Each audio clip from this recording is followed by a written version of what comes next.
Alhamdulillah nahmaduhu ta'ala wa nasta'inuhu wa nastaghfiruh wa na'udzu billahi min shururi anfusina wa min sayyiati a'malina may yahdihillahu fala mudilla lahu wa may yudlil fala hadiya lahu asyhadu an la ilaha illallah wahdahu la syarika lahu wa asyhadu anna Muhammadan abduhu wa rasuluhu la nabiyya wa la rasula ba'dah. Wa qala Allah ta'ala fil Qur'anil Karim, ya ayyuhalladzina amanu taqullaha haqqa tuqatih wa la tamutunna illa wa antum muslimun. Wa qala aidan ya ayyuhan nasu taqu rabbakumul ladzi khalaqakum min nafsin wahidah wa khalaqa minha zawjaha wa batha minhuma rijalan katsiran wa nisaa'a wattaqullaha alladzi tasaaluna bihi wal arham innallaha kana 'alaikum raqiba. Wa qala aidan ya ayyuhalladzina amanu taqullaha wa qulu qawlan sadida yuslih lakum a'malakum wa yaghfir lakum dhunubakum wa man yuti'illaha wa rasulahu faqad faza fawzan 'azima. Wa ba'd fa inna astaqal kalami kalamullah tabaraka wa ta'ala wa khairal huda huda Muhammad sallallahu alaihi wasallam wa syarral umuri muhdatsatuha fa inna kulla muhdatsatin bid'ah wa kulla bid'atin dhalalah wa kulla dhalalatin finnar. Ikhwati fillah, bapak-bapak, ibu-ibu serta adik-adik jamaah Masjid Salsabila yang semoga kita semua dirahmati oleh Allah Azza wa Jal. Kita bersyukur kehadirat Allah Azza wa Jal yang sampai dengan malam hari ini Ia masih memberikan limpahan karunia dan kenikmatan kepada kita semua. Utamanya kita masih diberikan oleh Allah nikmat sehat, nikmat selamat. Demikian pula kita masih diberikan oleh Allah kemudahan untuk bisa menjalankan apa-apa yang Allah Subhanahu wa ta'ala perintahkan. Kita berharap agar semua amalan yang kita upayakan dalam kehidupan kita di dunia ini diterima oleh Allah Azza wa Jal. Allahumma amin. Kita melanjutkan pembahasan kita atas kitab At-Tauhidu Al-Muyassar, kitab Tauhid Muyassar. Ikhwati fillah, barakallahu fikum. Kita sekarang memasuki pembahasan baru, yaitu asyirku, ta'rifuhu wa aqsamuhu. Syirik atau kesyirikan, definisi dan macamnya.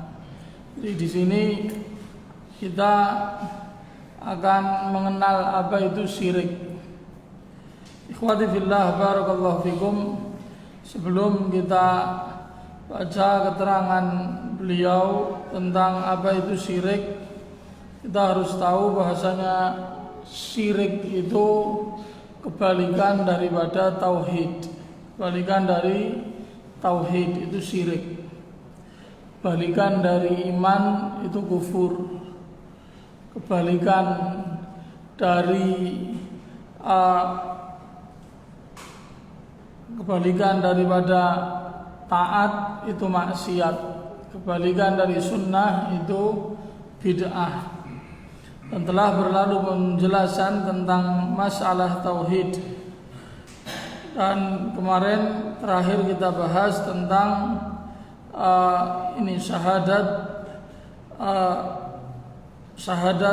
asyhadu anna Muhammadan Rasulullah. Ini yang merupakan satu kesatuan dengan syahadat tauhid la ilaha illallah. Sekarang kita akan membahas tentang apa itu kesyirikan. Asyirku lughatan, kesyirikan secara bahasa dia maknanya adalah al-isyraq wal muqaranah. Maknanya adalah al-isyraq itu menyertakan, muqaranah itu menyandingkan dan menyetarakan. Itu definisi kesyirikan secara bahasa. Asyirku wal muqaranah, al-isyraq wal muqaranah itu. Jadi penyertaan dan ini maknanya adalah al-muqaranah, yaitu menyamakan atau menyandingkan. Jadi ada kata syirkah di dalam pembahasan fikih. Syirkah itu kalau kita terjemahkan PT, perseroan terbatas. Dalam pembahasan fikih, apabila ada dua orang atau lebih bersekutu pada satu usaha yang sama, itu mereka bersatu untuk melakukan satu usaha bersama, itu namanya syirkah. Jadi asal katanya sama dari kata syirik, syirkun dan syirkatun. Kenapa dikatakan syirkah? Karena masing-masing anggota daripada perseroan atau PT tersebut itu kedudukannya sama-sama sebagai pemilik modal, yang nantinya hasil keuntungan itu akan dibagi sesuai dengan persentase laba dari masing-masing pemilik modal tersebut. Ini sehingga tidak salah beliau di sini mengatakan makna syirik secara bahasa itu menyertakan dan menyetarakan itu. Dan ikhwati fillah barakallahu fikum, definisi kebahasaan ini tidak jauh beda dari definisi secara syar'an atau secara syariat atau istilah. Jelaskan di sini arti syirik itu secara syariat atau secara istilah taswiyatu ghairillah billah fima huwa min khasaisillah. Syirik itu adalah taswiyatu ghairillah, menyamakan selain Allah, billah dengan Allah, fima pada apa-apa, huwa yang mana dia itu min khasaisillah, termasuk dari kekhususan Allah Subhanahu wa ta'ala. Ini definisi daripada syirik. Dan definisi ini adalah sama dengan definisi yang disebutkan oleh Syekh Muhammad bin Shalih Al-Utsaimin dalam kitab beliau. Beliau sering kali ketika menjelaskan makna syirik, definisi yang beliau bawakan ini. Jadi syirik itu ketika engkau menyamakan selain Allah dengan Allah pada apa-apa yang menjadi kekhususan Allah. Ini apa kekhususan Allah itu? Ini kembali kepada pembahasan tauhid yang lalu. Kalau tauhid itu ifradullah ta'ala fima huwa min khasaisillah, yaitu kita mengesahkan Allah Subhanahu wa ta'ala pada apa-apa yang menjadi kekhususannya. Itu tauhid, mengesahkan. Tapi kalau syirik itu menyamakan selain Allah pada apa-apa yang menjadi kekhususan Allah Subhanahu wa taala. Lantas apa sih kekhususan Allah itu? Kekhususan Allah itu ikhwati billah, yaitu 3 hal yang merupakan pembagian daripada tauhid itu sendiri. Ada yang namanya khasais rububiyah, yang kedua uluhiyah, dan yang ketiga al-asma'u wa sifat. Ini kekhususan Allah. Yang pertama dalam hal rububiyah. Rububiyah itu kemarin telah kita bahas di awal pembahasan kitab Tauhid Muyassar ini. Bisa antum lihat bahasa rububiyah Allah itu adalah dalam hal al-khalqu wat tadbiru wal mulku, dalam hal penciptaan itu, wat tadbir, dan di dalam hal pengaturan, dan dalam hal al-mulk, kekuasaan. Jadi Allah Subhanahu wa taala menciptakan kita itu, Dia yang menghidupkan kita, yang nantinya juga akan mematikan kita. Kemudian ikhwati fillah, Allah Subhanahu wa taala dialah al-mudabbir, yang mengurusi kita, ngasih rezeki kita. Dan Allah Subhanahu wa taala yang mengurusi semua makhluknya, semua ciptaannya. Ini adalah at-tadbir, dalam hal pengurusan alam semesta, wal mulku, dan kekuasaan. Semua yang ada di langit dan di bumi itu milik Allah, dan semuanya di bawah kekuasaan Allah Subhanahu wa ta'ala. Maka ikhwati fillah barakallahu fikum, apabila kita menyamakan di sana ada selain Allah yang kita yakini Dia itu bisa memberikan rizki kepada kita, misalkan Dia bisa mendatangkan manfaat atau menolak madarat dari diri kita, misalkan ini sekarang musim hujan, orang mau punya gawe, misalkan kita meyakini di sana ada orang yang bisa ngusir hujan, atau sebaliknya bisa mendatangkan hujan. Itu seringkali orang-orang seperti itu disewa. Kalau ada hajatan di musim hujan. Nah ini diantara bentuk kesyirikan dalam masalah rububiyah. Dan rububiyah Allah itu kekhususan Allah Subhanahu wa ta'ala. Ini kita meyakini sana ada yang bisa itu mendatangkan manfaat kepada diri kita atau menolak madarat dari diri kita. Ini syirik dalam hal rububiyah. Ini ikhwati fillah barakallahu fikum. Ini dalam masalah rububiyah ini luas pembahasannya ikhwati fillah. Kekhususan Allah Subhanahu wa taala yang kedua yaitu dalam masalah uluhiyah. Kalau uluhiyah itu kita sudah bahas kemarin, kata uluhiyah itu diambil dari kata ilah, dan kata ilahun itu dari kata aliha ya'lahu. Aliha ya'lahu, ilahun artinya ma'bud, yang diibadahi. Maka ubudiyah itu adalah hak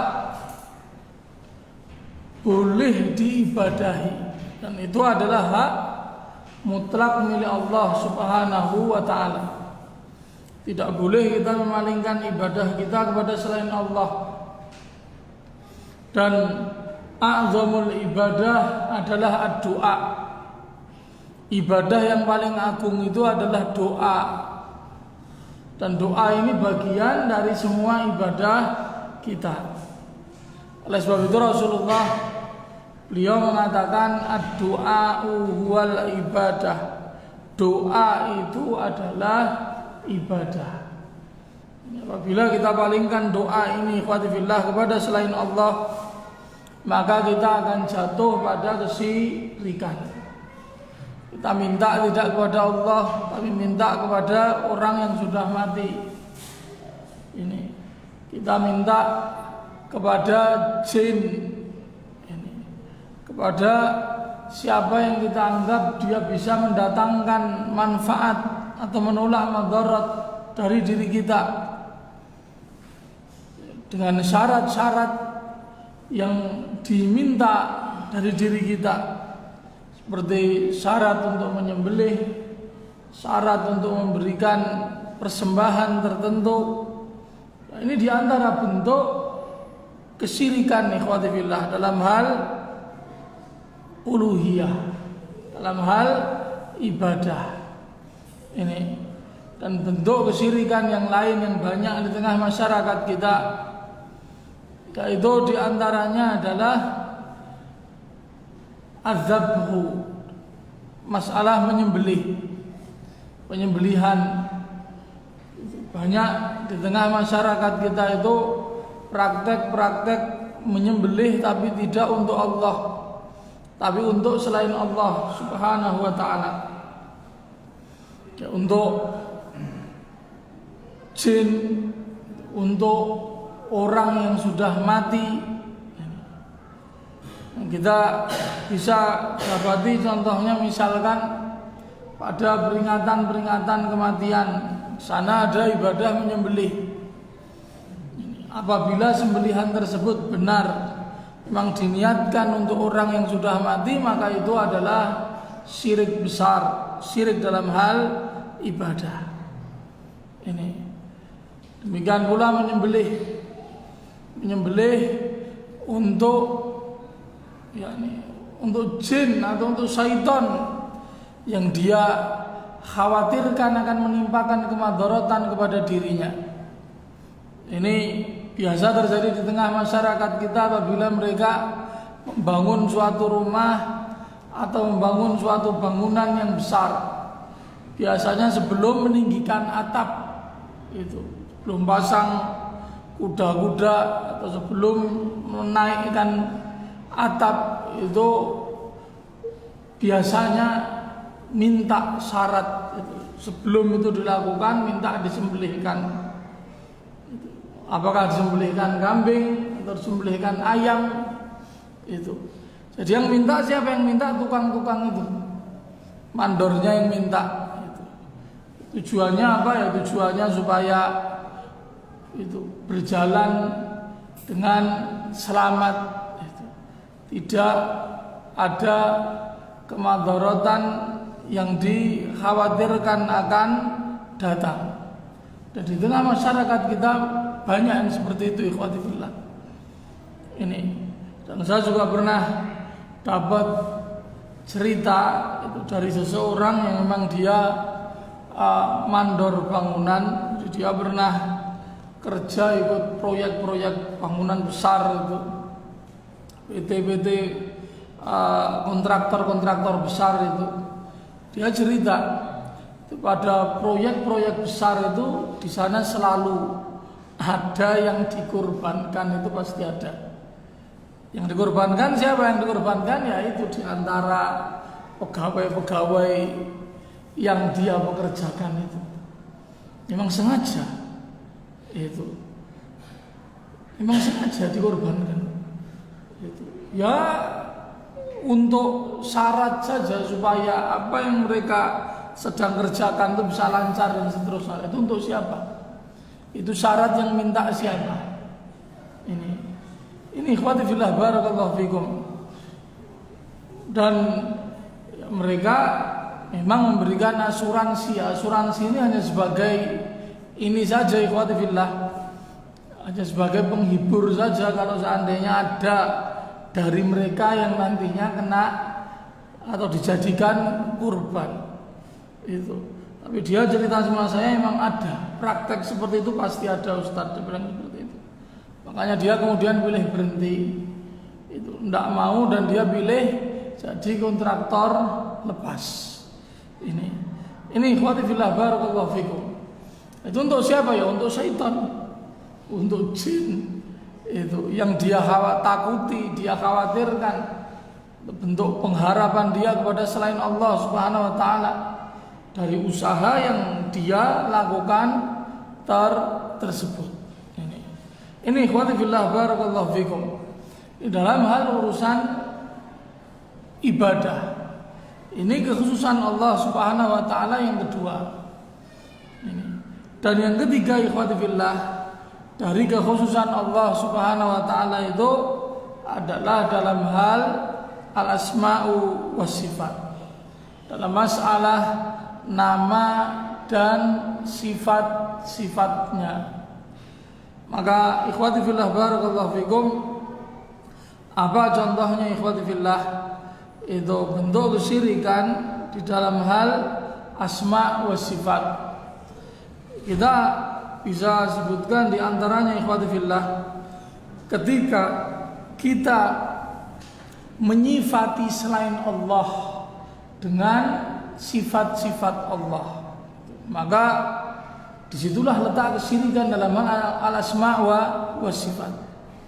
Seperti yang kemarin saya sebutkan contohnya dalam lafaz-lafaz sholawat yang bid'ah, lafal-lafal sholawat yang tidak ada tuntunannya.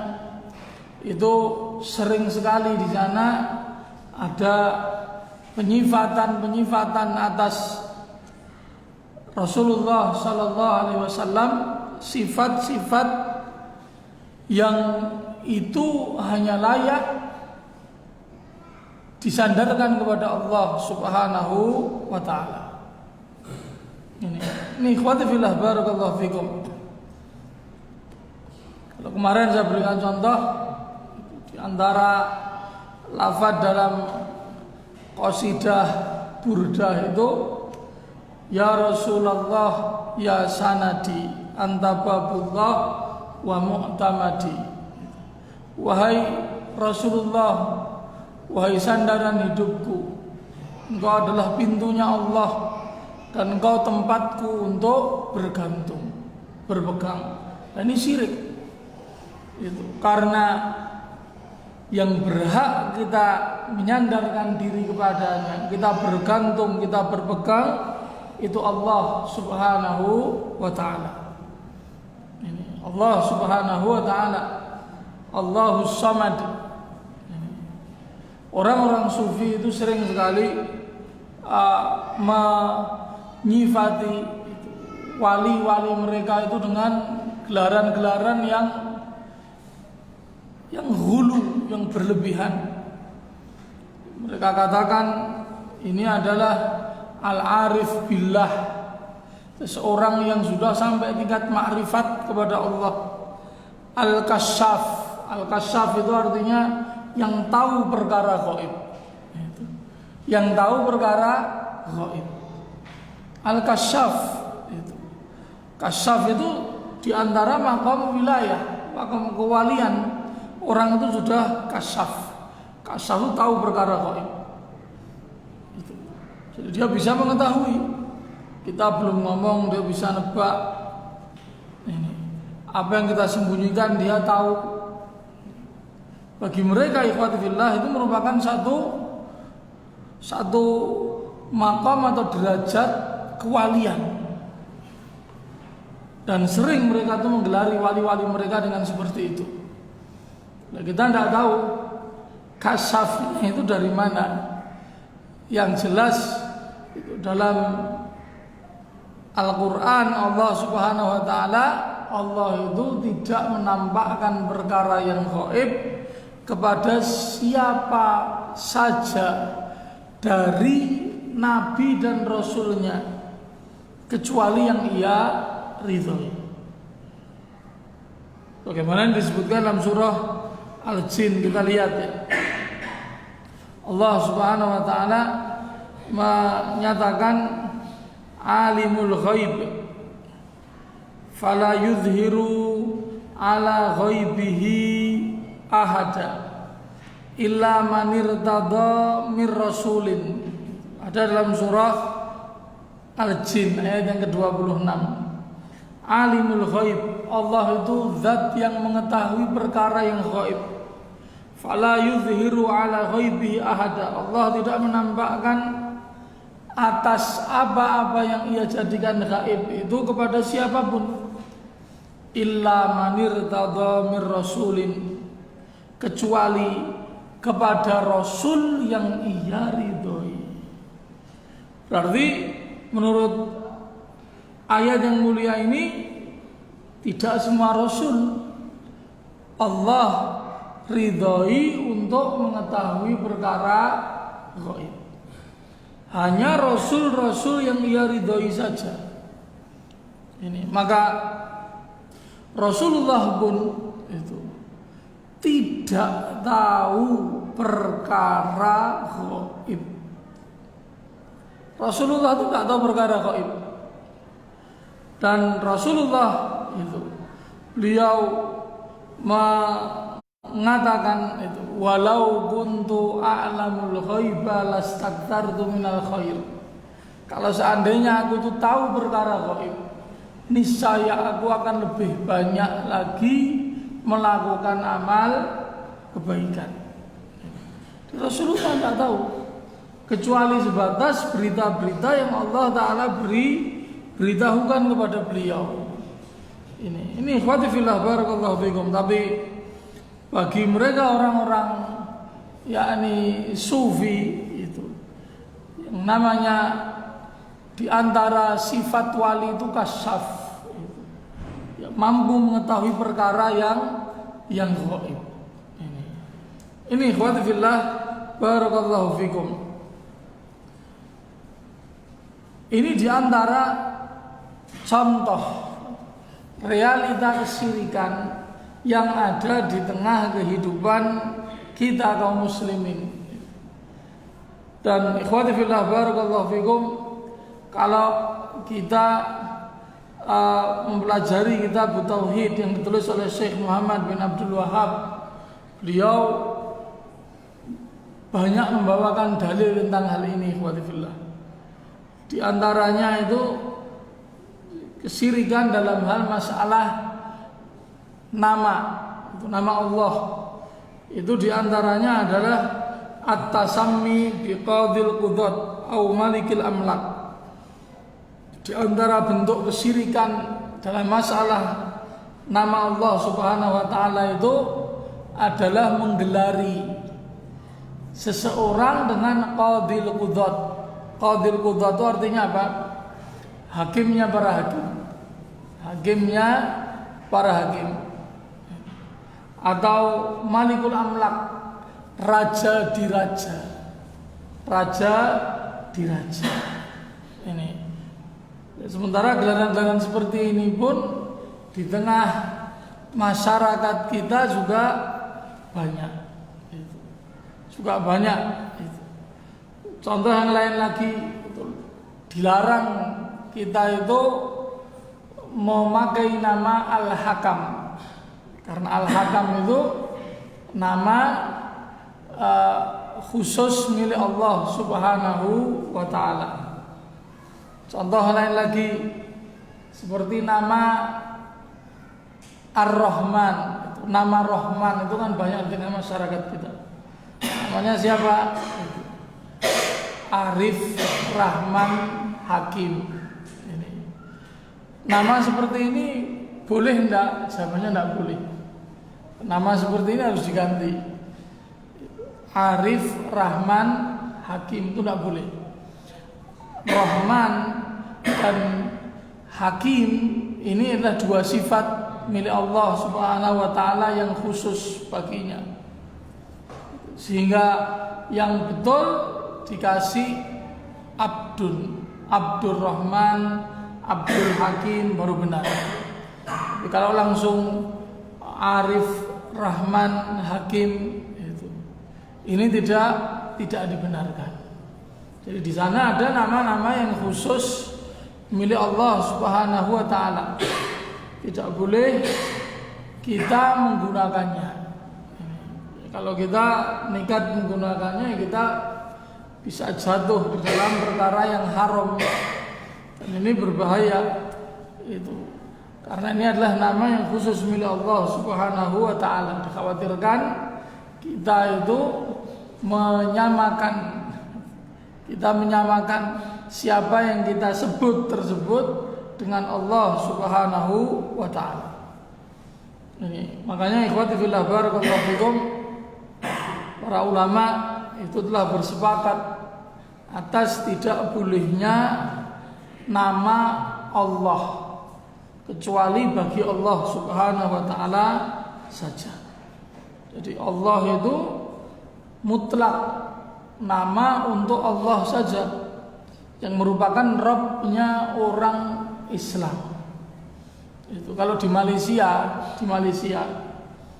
orang Kristen itu tidak boleh menyebut Allah itu dengan bahasa mereka Allah, Tuhan Allah, tidak boleh. Itu dilarang.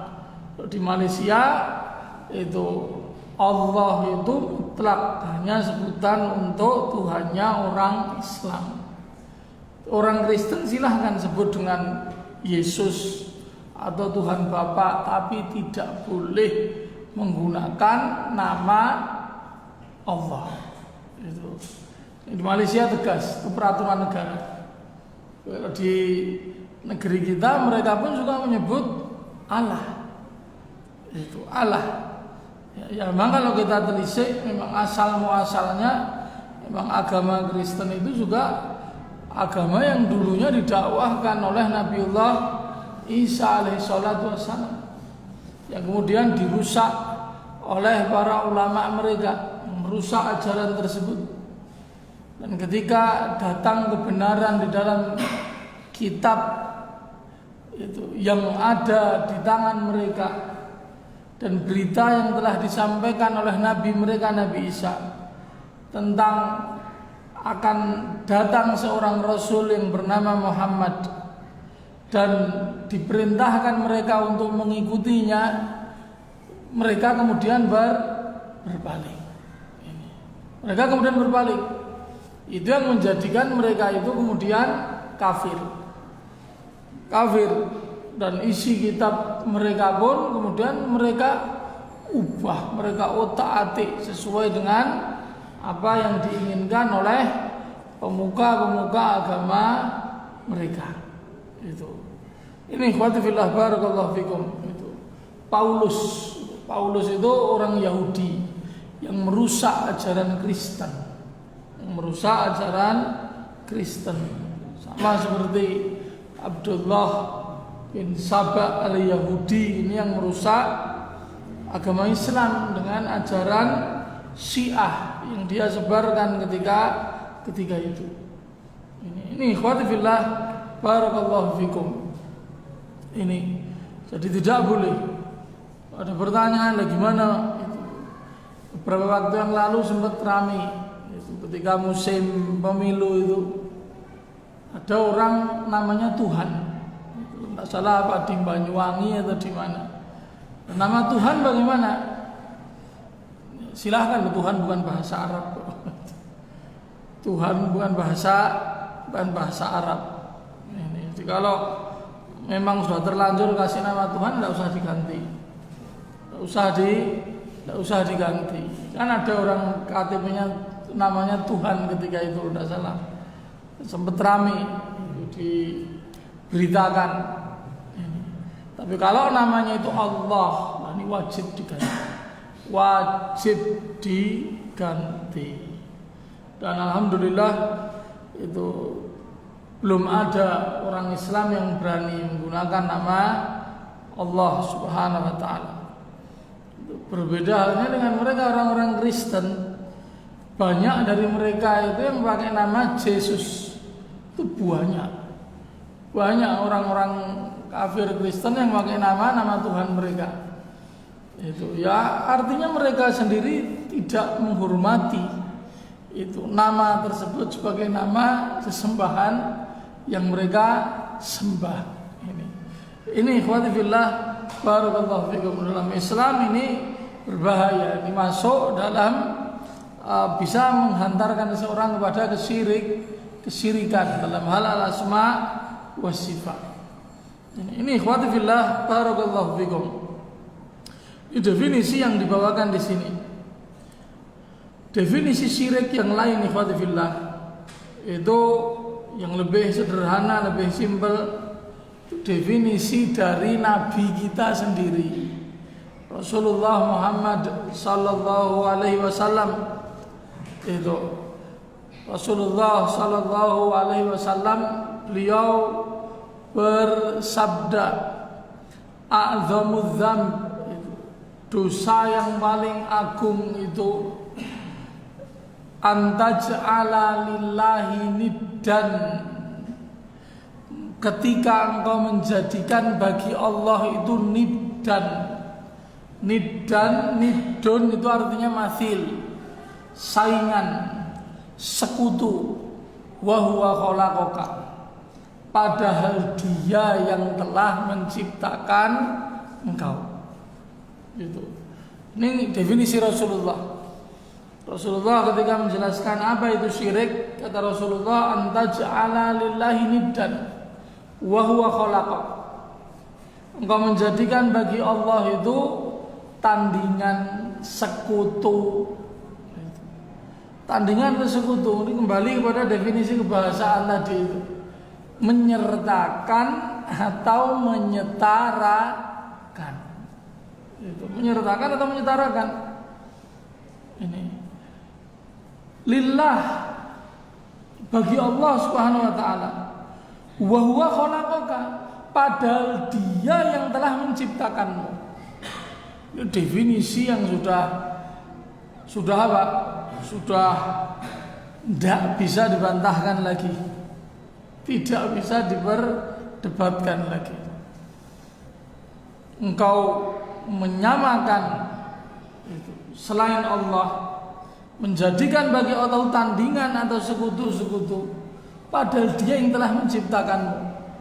Nah sekarang sekutu-sekutu yang kau jadikan bagi Allah, kamu masih asyik berdoa kepada selain Allah, berdoa ke kuburan orang-orang yang saleh, orang-orang yang kamu anggap sebagai wali. Kamu masih asyik berharap kepada yakni apa-apa yang kamu agungkan tersebut, dari benda-benda pusaka, dari jimat, dari raja yang selalu kamu bawa. Apakah hal-hal yang kamu agungkan tersebut yang telah menciptakan engkau? Ini pertanyaan. Orang-orang soleh yang kamu pertuhankan, apakah mereka yang telah menciptakan engkau? Jawabannya iya atau tidak? Jawabannya pasti tidak, karena yang menciptakan kita itu cuma Allah Subhanahu wa taala. Maka dari definisi ini Rasulullah itu secara tidak langsung menegaskan kepada kita bahwasanya yang berhak untuk diibadahi itu adalah yang telah menciptakan. Ini yang disebutkan oleh Allah Subhanahu wa taala dalam surah Al-Baqarah, ikhwati fillah. Dalam surah Al-Baqarah Allah Subhanahu wa taala berfirman,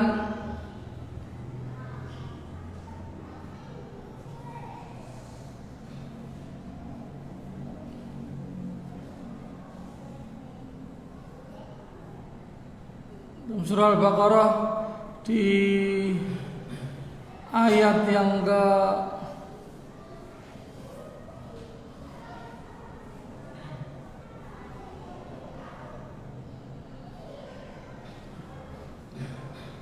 saya carikan dulu.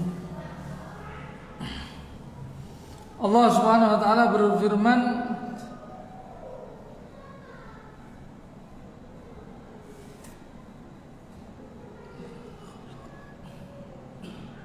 Al-Baqarah ayat 21 ikhwati fillah. Allah Subhanahu wa taala berfirman, "Ya ayyuhan nasu ubudu rabbakumul ladzi khalaqakum walladzina min qablikum la'allakum tattaqun." Kata Allah Subhanahu wa taala, wahai sekalian manusia, ubudu rabbakum, beribadahlah kalian kepada Rabb kalian, alladzi khalaqakum, yang telah menciptakan kalian, walladzina min qablikum, dan yang telah menciptakan pula orang-orang sebelum kalian, la'allakum tattaqun, agar kalian menjadi hamba-hamba Allah yang bertakwa. Dalam ayat 22 kata Allah, alladzi ja'ala lakumul arda firasya, dialah pula Allah yang telah menjadikan untuk kalian bumi itu terhampar, wassama'a bina'a, dan langit itu berdiri tegak tanpa tiang, wa anzala minas sama'i ma'a, dan dialah pula yang telah menurunkan dari langit air hujan, fa akhraja bihi minas samarati rizqan lakum, dan dia pula lah yang mengeluarkan dengan air hujan yang ia turunkan tersebut dari perut bumi itu hasil-hasilnya, buah-buah, rizqan lakum, dan itu adalah rizki untuk kalian. Apa kata Allah? Fala taj'alu lillahi andada wa antum ta'lamun. Kata Allah, fala taj'alu lillahi andada, maka jangan kalian jadikan bagi Allah itu andada. Andada itu jamak dari nidun, sekutu, tandingan, saingan. Jangan sekali-kali kamu menjadikan bagi Allah tandingan-tandingan, sekutu-sekutu. Wa antum ta'lamun, dan kalian telah mengetahui kalau yang menciptakan kalian itu Allah, telah mengetahui kalau yang ngasih rezeki kepada kalian itu Allah, telah mengetahui yang menjadikan bumi ini terhampar untuk kita sehingga kita bisa olah, yang meninggikan langit tegak menaungi kita itu pun Allah.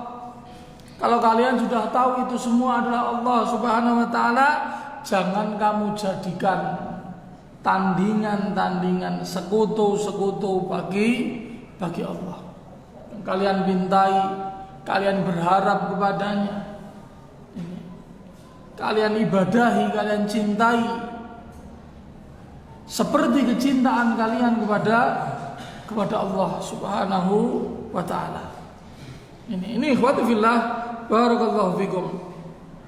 Al-Baqarah ayat 21 22 ini adalah penjelasan tentang definisi syirik dari Allah Subhanahu wa taala, definisi yang sama seperti yang disampaikan oleh Nabi kita Muhammad sallallahu alaihi wasallam, antaj'ala lillahi niddan wa huwa khalaqaka, engkau menjadikan bagi Allah itu tandingan, sekutu, padahal Dia yang telah menciptakan engkau.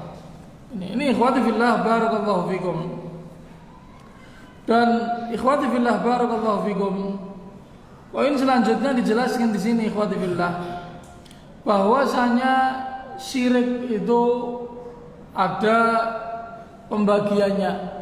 Pembagian syirik di sini disebutkan bahwasanya syirik itu dibagi menjadi dua, yaitu syirkun akbar, syirik besar, dan yang kedua syirkun asgharu, syirik kecil. Ada pembahasan syirik besar dan pembahasan syirik kecil. Apa itu syirik besar dan apa itu syirik kecil ikhwati fillah? Syirik besar itu di sini kita baca kullu syirkin atlaqahu syari'u wa kana mutadamminan li khurujil insani an dini. Syirik besar itu adalah segala bentuk kesirikan yang ditetapkan oleh syari', yaitu Allah Azza wa Jalla. Jadi Allah menyebut bahwasanya hal tersebut adalah kesirikan. Dan syirik besar ini khawatifillah membawa akibat pelakunya itu bisa keluar dari agama Islam. Nanti akan ada penjelasan syirik besar itu apa saja. Nanti ada di poin pembahasan selanjutnya. Sedangkan yang kedua ikhwatifillah, syirik kecil. Syirik kecil itu apa? Syirik kecil itu kullu amalin qawliyin au fi'lin thabata syar'an itlaqu ismi syirki awil kufri alaih wa ulima min dalalati syar'i adamu khuruji sahibihi minad din. Syirik kecil itu adalah semua perbuatan, apakah perbuatan lisan, ucapan lisan, atau perbuatan anggota badan yang disebut oleh syariat, oleh dalil dengan sebutan kesyirikan atau kekafiran, akan tetapi tidak menyebabkan pelakunya itu keluar daripada agama Islam. Ini kalau definisi di kitab kita seperti itu. Tapi kalau definisi yang lain ikhwatifillah adalah semua ucapan atau perbuatan yang itu bisa menjadi wasilah, sarana untuk bisa menjatuhkan seseorang kepada syirik besar. Itu definisi yang lebih umum di tengah para ulama. Jadi semua ucapan perbuatan yang bisa menjatuhkan seseorang kepada syirik besar, itulah syirik kecil. Itu ya disebut syirik, tetapi itu bukan syirik besar tapi syirik kecil. Contohnya, contoh daripada syirik kecil itu apa? Contoh syirik kecil itu bersumpah dengan selain nama Allah. Itu contohnya. Itu kata Rasulullah, man halafa bi ghairillahi faqad asyrak. Siapa saja yang bersumpah dengan selain nama Allah, dia telah melakukan kesyirikan. Di sini syirik apa? Syirik kecil, bukan syirik besar. Letak kesyirikannya di mana? Karena seseorang itu ketika bersumpah, dia itu menguatkan apa yang ia nyatakan, yang ia bersumpah atau apa yang ia ucapkan tersebut itu dia perkuat dengan menyebut sesuatu yang dia agungkan. Sini. Jadi dalam sumpah itu ada unsur ta'zim, pengagungan. Makanya kita tidak boleh bersumpah kecuali dengan nama Allah, mengagungkan Allah Subhanahu wa ta'ala. Ketika seseorang itu bersumpah dengan selain Allah, misalkan demi Nabi, berarti dia telah mengagungkan Rasulullah. Ini tidak boleh. Tidak boleh. Yang boleh hanya demi Allah Subhanahu wa ta'ala. Kalau kita demi Nabi, berarti kita menyamakan Nabi dengan Allah. Disitulah letak kesyirikannya. Letak kesyirikannya di sana. Juga contohnya adalah ucapan seseorang, kata Rasulullah itu. Rasulullah itu pernah ketika bertanya kepada seorang sahabat menawarkan sesuatu, sahabat tadi kemudian menjawab dengan Masya Allah wa syi'ta, terserah Allah dan terserah kamu wahai Rasul. Bahasa kita seperti itu. Terserah Allah dan terserah kamu wahai Rasul. Rasulullah ketika mendengar ucapan seperti itu Rasulullah tidak diam. Beliau langsung mengatakan, ataj'alu lillahi niddan, apakah engkau ingin menjadikan aku itu sebagai tandingan bagi Allah? Qul masya Allah thumma syi'ta, ucapkan dengan ucapan yang benar, terserah Allah kemudian terserah kamu. Itu baru benar. Terserah Allah kemudian terserah kamu, bukan terserah Allah dan terserah kamu. Ini ikhwati fillah barakallahu fikum. Ini contoh daripada syirik kecil. Jadi semua perbuatan, ucapan itu atau perbuatan anggota tubuh yang bisa menghantarkan pada syirik besar, apakah itu disebut oleh Rasulullah sebagai bentuk kesyirikan atau tidak? Ini ikhwati fillah barakallahu fikum. Insyaallah tabaraka wa taala yang akan datang kita akan baca poin selanjutnya, yaitu perbedaan syirik besar dan syirik kecil. Kemudian apa saja sih induk daripada kesyirikan besar itu apa saja? Syirik besar itu ada apa saja, macam-macamnya. Itu disebutkan di buku yang ada di tangan antum, itu ada 4 induk daripada syirik besar. Insyaallah akan kita bahas di pembahasan yang akan datang biidznillah taala. Sudah masuk waktu Isya, silakan diadzani terlebih dahulu.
Baik ikhwati fillah, barangkali ada yang ingin ditanyakan.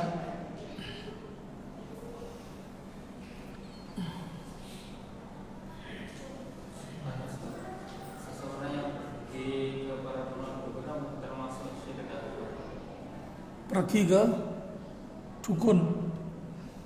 Ya. Apakah seseorang yang pergi ke dukun itu berarti dia telah melakukan perbuatan kesyirikan? Jawabannya iya, kalau dia mempercayai apa yang diberitakan oleh dukun tersebut. Kalau dia hanya datang saja ke sana, itu datang saja ke tempat dukun, itu adalah maksiat besar, dosa besar, dan ancamannya adalah sholatnya tidak diterima selama 40 hari. Kata Rasulullah, man ata arrafan itu au kahinan lam tuqbal lahu salatun arba'ina yauman. Siapa saja yang mendatangi dukun atau paranormal, maka sholatnya tidak diterima selama 40 hari. Tetapi kalau dia menanyakan dan mempercayai, maka dia dihukumi telah kafir kepada apa yang diturunkan kepada Rasulullah, yaitu Al-Quran. Kata Rasulullah, man ata arrafan au kahinan wa saddaqahu bima yaqul. Siapa yang mendatangi dukun atau peramal dan dia benarkan apa yang dia ucapkan, faqad kafara bima unzila ala Muhammad. Berarti dia telah kafir kepada apa yang diturunkan kepada Muhammad, yaitu Al-Quran. Al-Quran. Dengan dia membenarkan berita gaib, itu disitulah letak kesyirikannya. Itu berarti dia menganggap si dukun ini tahu perkara gaib. Disitulah letak kesyirikannya di situ. Makanya dia dihukumi telah kafir kepada Al-Quran. Itu jawaban saya, wallahu a'lam. Saya mengulangi ketiga di sidang pertama itu saya dikasih obat tapi harus ganjil. Kalau harus ganjil. Terus saya tanya kenapa harus ganjil? Memang seperti itu harus ganjil. Saya tidak praktekkan karena saya yakin itu gangguan jin dari dia. Yang kedua, yang terpilih paling larang saya ke tukang pijit itu, saya datang sebelum dipijit dia langsung bilang gini, kok gambarmu masjidnya apa ya? Segitu. Saya diam aja. Iya saya mau masjid. Kemudian masjid di sini, saya bilang kita aja. Terus saya dipijit ya. Saya coba sebenarnya pijitan dia, mahal tapi reaksi itu saya. Tapi saya tidak mau kembali, harusnya saya kembali ke programnya kan kembali. Tapi yang saya takutkan ketika saya bilang dia tadi kan saya mengiyakan kalau dia tahu saya memang itu pasti saya ini bantuan kita. Nah setelah itu bagaimana kita menyikapi saya? Kita kan butuh ilmu dia untuk ujian. Iya. Jadi kalau dia bisa menebak kita dan tebakan tersebut betul, artinya dia melihat kita, dia bilang oh gambarmu masjid kabeh, artinya dia mengetahui. Dia tahu dari mana itu, dari jin yang sama dia itu. Dia punya jin yang ngasih tahu dia. Ini orang datang, orang yang suka ke masjid, bukan seperti itu. Ya, itu jelas. Berarti dia itu ada kerjasama dengan jin. Itu sudah jelas berarti. Yang kedua, bagaimana dengan pijat dengan orang tersebut? Lah sebetulnya pijatnya dia itu pijat yang betul-betul pijat murni keahlian dia, atau dia menggunakan jin yang dia kerjasama dengannya itu. Saya pernah sampaikan juga di masjid ini beberapa pertemuan yang lalu tentang ada pengobatan di daerah mana Mojogedang itu. Tukang pijat yang mensyaratkan yang mau pijat harus lepas baju, sarungan tok, laki, perempuan, tua, muda, anak, pokoknya harus ganti sarung baru dia mau pijat. Yang dipijat semuanya perut, tidak ada yang pijat lain. Yang seperti ini kan berarti pengobatan yang dia lakukan ini sama sekali tidak masuk di akal gitu. Tidak masuk di akal, harus lepas baju, sarung antok, dan yang dipijat adalah perut, semua perut. Pernah ditanya kenapa kok perut? Karena sumber penyakit itu dari perut. Kata seperti itu. Ini sama sekali tidak ilmiah. Jelas praktek yang dia jalankan itu bukan praktek yang didasari pada suatu ilmu atau keahlian yang memang betul-betul dia miliki. Tapi kalau orang tukang pijit betul kan dia, misalkan itu yang sakit itu di pangkal paha, itu dia memang tahu garis-garis sarafnya itu ada di bagian telapak kaki tapi sebelah tertentu. Ketika itu dipijit bisa nyetrum sampai situ lah. Berarti ini orang yang paham saraf betul. Nah, orang tersebut bagaimana? Itu yang tahu kan antum. Emang dia ini tukang pijat yang memang betul-betul profesional, punya keahlian pijat, tahu otot-otot, tahu saraf atau tidak? Nah ini atau tidak. Kalau antum ragu, lebih baik ditinggalkan. Lebih baik ditinggalkan. Karena dia sudah menampakkan gejala-gejala yang tidak beres. Gambarmu mau cetok, bisa nebak seolah-olah kau tahu diri kita itu, dan dia pun mungkin juga agak jaga jarak mungkin setelah tahu hal tersebut. Jadi kalau memang pengobatan syubhat seperti itu lebih baik ditinggal, lebih baik ditinggal. Kita berobat ya sama orang yang tahu betul itu bagian saraf tubuh atau otot-otot tubuh. Itu insya Allah masih banyak yang lain yang tidak pakai ilmu yang tidak jelas tersebut dengan bantuan syaitan. Itu mungkin jawaban saya, wallahu a'lam. Masih adakah? Ada ziarah mati atau orang itu gimana? Itu termasuk syirik. Iya. Yang pertama, ziarah kubur itu sunnah. Ziarah kubur itu sunnah. Jelas hadis-hadisnya itu ada banyak. Rasulullah memerintahkan zurul kubura, ziarahilah kubur, fa innaha tudzakirul akhirah, karena ziarah kubur itu mengingatkan kepada akhirat. Riwayat yang lain tudzakirul maut, mengingatkan pada kematian. Yang riwayat yang lain mengatakan itu bisa menambah atau memotivasi kita untuk menambah kebaikan. Maka dari riwayat-riwayat itu jelas ziarah kubur itu sunnah. Ini jadi tujuan ziarah kubur itu yang kita harus tahu ada dua.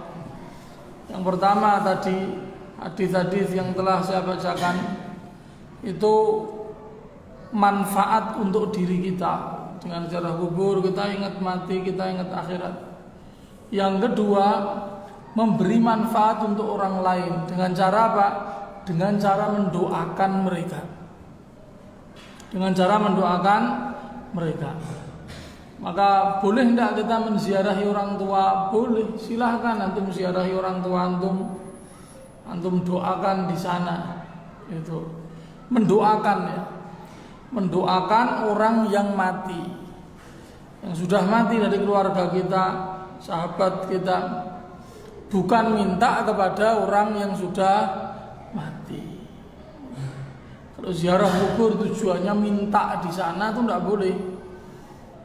Nah, kenapa harus ziarah wali? Kenapa harus ziarah wali? Tujuannya apa? Ziarah wali-wali yang dilakukan masyarakat kita itu apa? Mereka punya keyakinan itu ziarah di sana itu doanya lebih asma, lebih didengar Allah. Ini satu keyakinan yang tidak benar. Yang parah kalau dia meminta kepada Allah dengan perantaraan si wali tadi itu. Lah ini yang banyak. Yang banyak itu ini minta kepada Allah dengan perantaraan si wali yang sudah mati ini. Meminta kepadanya supaya dimintakan kepada Allah. Ini namanya tawassul dengan orang mati, yaitu syirik besar. Syirik besar. Kalau antum misalkan berziarah kepada kuburan seorang yang alim, tujuannya untuk mendoakan, saya merasa berjasa dengan dia. Dia itu dulu guru saya, orang yang ngajari saya wudhu, orang yang ngajari saya ngaji. Saya mau ke sana mau mendoakan dia kepada Allah. Boleh. Boleh kita ngasih manfaat untuk dia dengan doa kita. Jadi yang perlu diketahui, tujuan ziarah kubur itu dua. Manfaat untuk diri sendiri dengan mengingat mati, ingat akhirat, dan dengan itu akan memotivasi kita untuk banyak berbuat baik. Ini yang pertama, manfaat untuk diri sendiri. Yang kedua, manfaat untuk orang lain dengan doa yang kita berikan. Jadi selain dua tujuan ini, ziarahnya itu ziarah yang batil, ziarah yang tidak syar'i, atau ziarah yang salah. Ziarah yang salah. Makanya tadi ziarah wali jauh-jauh melakukan perjalanan untuk minta di sana itu jelas salah. Jelas itu merupakan satu kesalahan. Dan memang ada larangan dari Nabi kita untuk melakukan perjalanan khusus dengan niatan ibadah, itu dilarang kecuali ketiga masjid, Masjidil Haram, Masjid Nabawi, dan Masjid Al-Aqsa. Maka wisata-wisata religi, wisata ritual, itu tur di Wali Songo, atau termasuk yang banyak masyarakat kita melakukan apa itu? Yuk pergi yuk ke masjid kapal ada di Semarang. Masjid mana? Ya kalau sifatnya cuma pengen ngerti toh, enggak apa-apa. Tapi kalau diyakini itu sebagai bentuk ketaatan, itu jelas salah. Jelas itu merupakan kesalahan. Wallahu a'lam. Ya, yang terakhir Pak, monggo Pak.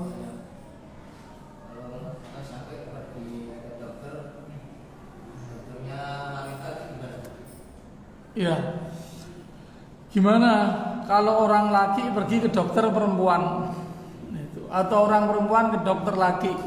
Jawabannya tidak boleh, Pak. Tidak boleh, kecuali darurat. Darurat itu jangan dokter, ya cuma dia adanya. Gitu. Karena emang tidak boleh, hukum asalnya itu orang laki nyentuh perempuan itu tidak boleh. Bersentuhan lagi perempuan itu tidak boleh. Maka jangan pergi kita orang laki ke dokter perempuan. Nyari dokter laki. Dokter laki banyak kok. Gitu loh. Nyari dokter laki. Ya kita tanya. Itu nanti ini dokternya siapa? Itu kita ikhtiar lah. Wah, jangan berobat orang laki ke perempuan atau perempuan ke orang laki itu, kecuali darurat.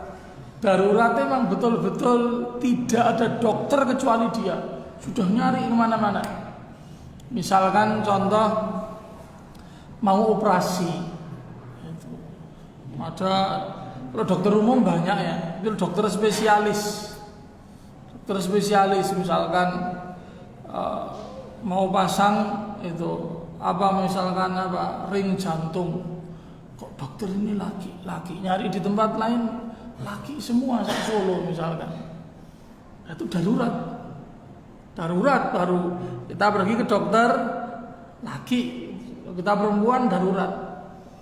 Ini misalkan sama kita orang laki nyari dokter kok perempuan kabeh, tidak ada dokter laki di kota Solo yang ahli itu misalkan. Ya darurat ke dokter perempuan tersebut. Ini apalagi kalau periksanya yang bangsa khusus. Misalkan ini mau operasi sesar. Ini perempuan itu mau operasi, dokternya laki. Nah ini salah. Cari dokter perempuan. Nyari rumah sakit yang menyediakan dokter perempuan, jangan periksa sama dokter laki. Hukumnya apa? Hukumnya haram, tidak boleh. Tidak boleh. Nah gimana ya, dosa, dilanggar itu berdosa. Jadi nyari dokter yang sesuai dengan jenis kelamin kita. Itu dokter umum banyak. Tidak cocok satu, nyari dokter laki yang lain yang kita cocok. Ini perempuan juga sama, cari dokter perempuan yang lain yang tidak cocok. Kalau tidak cocok dengan dokter perempuan yang ini, itu jawaban saya. Wallahu taala alam. Ini mungkin yang bisa saya sampaikan. Kita akhiri. Subhanakallahumma wa bihamdik, asyhadu an la ilaha illa anta, astaghfiruka wa atubu ilaik. Assalamualaikum warahmatullahi wabarakatuh.